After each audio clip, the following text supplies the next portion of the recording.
Beth and Kristen trying to write a book. Wordsmith at work. I am furious at you. How dare you be in the Dominican Republic without me on that it snowed, Kristen. It snowed over the weekend and you were sunbathing on the Dominican Republican beach? What the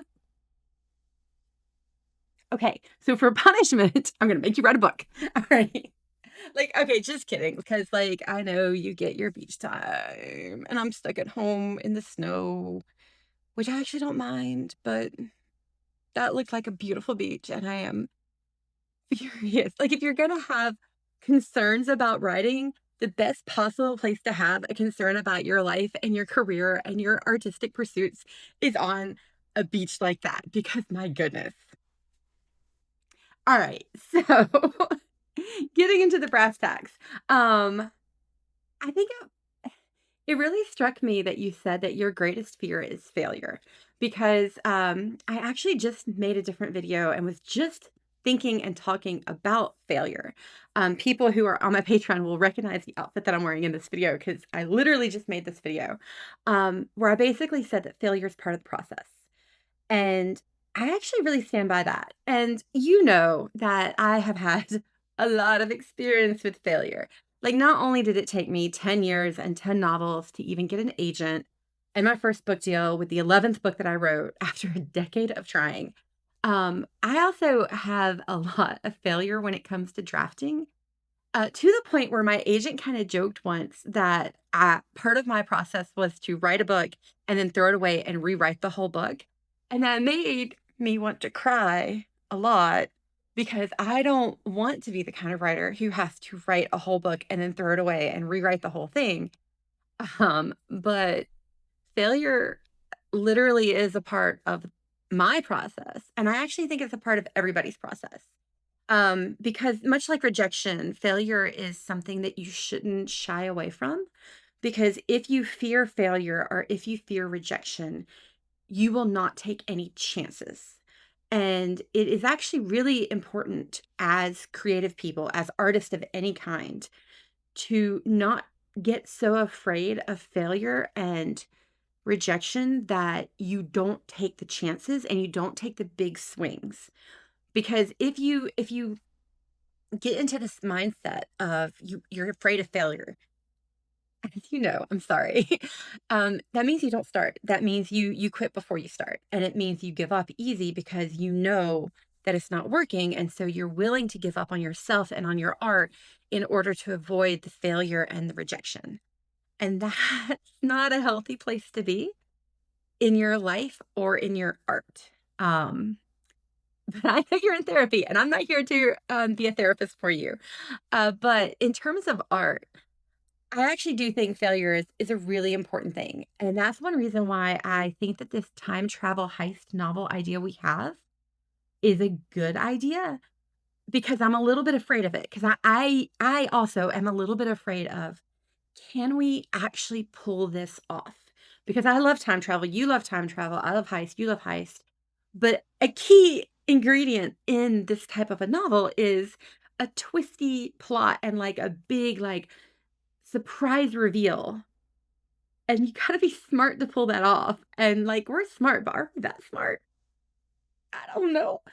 So yeah, I do have some fear that we're not gonna go big enough on this, that we're not gonna have a big enough twist and a big enough surprise and pull that we can pull it off. But that's my fear. Your fear is a little different because you're fearing the blank page.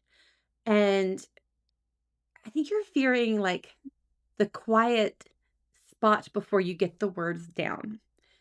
And as something else that I know you know about me is that I am highly competitive.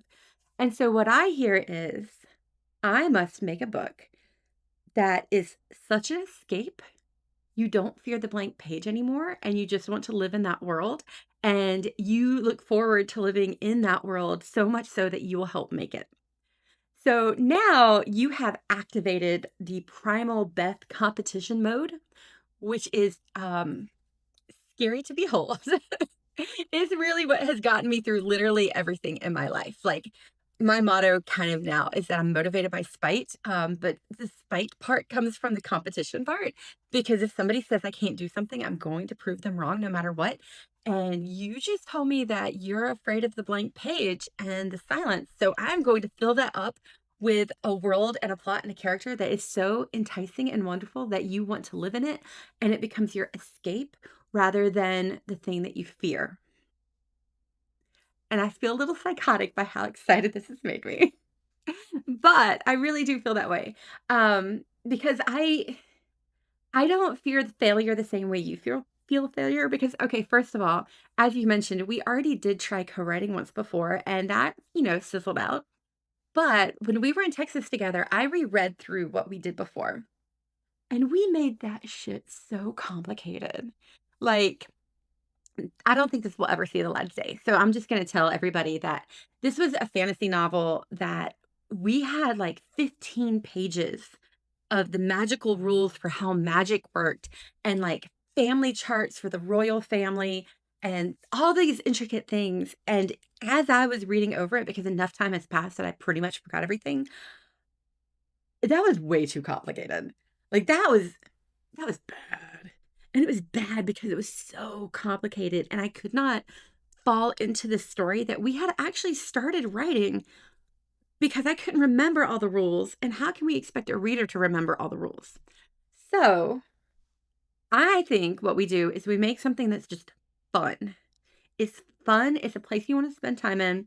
You don't have to have like a thesaurus and a family history and a magic rule system to figure out anything. You just get to jump into the world and escape. So my competition mode has been to activated to now make you escape in the writing.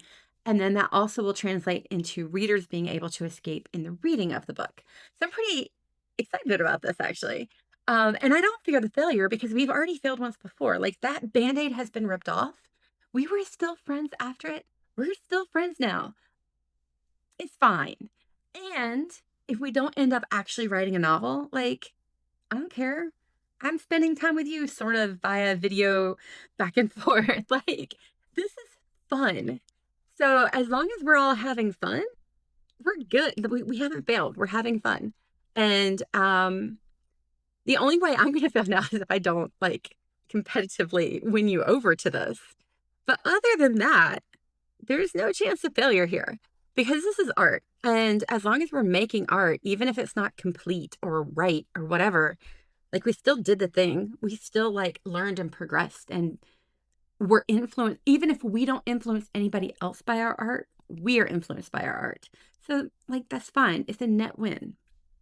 There's no, I don't, I don't want to just say like all your worries are dumb and they don't matter, because I know that they are really like, they're a big part of you, but they're kind of dumb and they don't matter because your fear of failure is not, there's no consequence to this. Like, even if we fail and this book never happens and we don't even publish any of these videos, it doesn't matter. We've still won because we're having fun and we're trying something new and we're exploring a new world and a new system and making art. Like, we've already won. So there's no way you can fail something that you've already won. And then if we get a book deal and become like uber famous from it, that's just gravy on the top. So all that we're missing now is the gravy. It's fine. And I do feel bad. Like, I don't want to belittle you or dismiss your fears. I just want to assure you that the only chance of failure here is if I personally cannot compete myself into convincing you to escape into a fictional world. That's literally the only chance of failure we have at this point. So that said, I looked over your beat sheet, and we're pretty aligned on what we want as the big overall points of the book. We do still have, I feel like we don't quite have the bad guy figured out. And that is the thing that I think is the linchpin of this heist. But I was actually, because it took you a while, I don't know, maybe you were on the beach in the Dominican Republic or something, but you were kind of busy for a bit. And it's been a while since we made our last video. And I actually intended to come on here and say, hey, what if we just start writing? And I'm taking it from your video and how much you feel like we should have an outline, that's not going to work. So I think what we do next is we take my chart and your chart and combine them together and start making an outline. So what I'm going to do is I'm going to open up a Google Docs, and I think we just make a back and forth outline of chapters, chapter by chapter. Like we can write, we'll figure out how we're going to write later. I'm totally cool with the idea of like sketching out a chapter and like writing over each other. That's totally fine by me.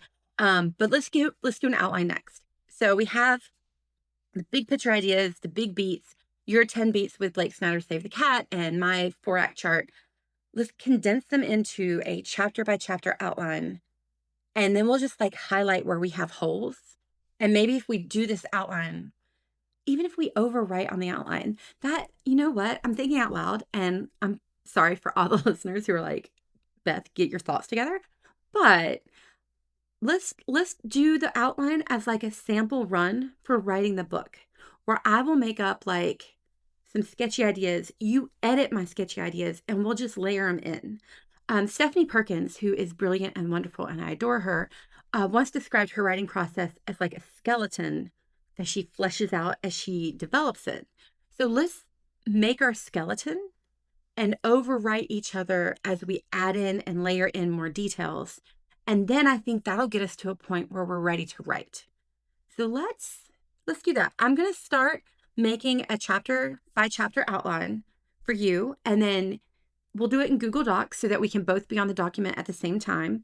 And then you can kind of like overwrite and flesh in, add in more details and make it longer.